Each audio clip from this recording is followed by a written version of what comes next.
соҳибкоре дар шаҳри Панҷакент тасмим гирифтааст, ки ба хотири моҳи Рамазон гӯштро нисбатан бо нархи арзон фурӯшад.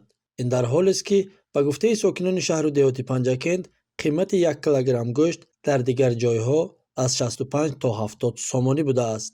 сокинон ва харидорон иқдоми ин соҳибкорро дастгирӣ намуда мегӯянд: як қассоб мана 65 сомон дигар ҷойҳо буфурӯхтаанд, инҳо алҳамдулиллоҳ 55 сомонӣ нархи гӯштҳошон аст. мехоҳам ки дигар ҳамин қассобҳоам соҳибкориам масалан нархҳои арзон кунам, моҳи шарифи Рамазон ба мардум ба осон бошад, ро биём мана омода аз инҷо харидорӣ кунам.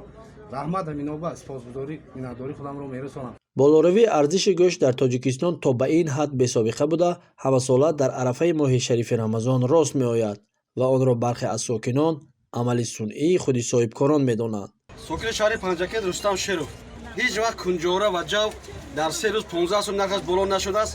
Ино ҳама сунъиянд. Бояд мардум, хусусан тоҷирон, ҳоҷиҳо ба мардум нигоҳ кунанд.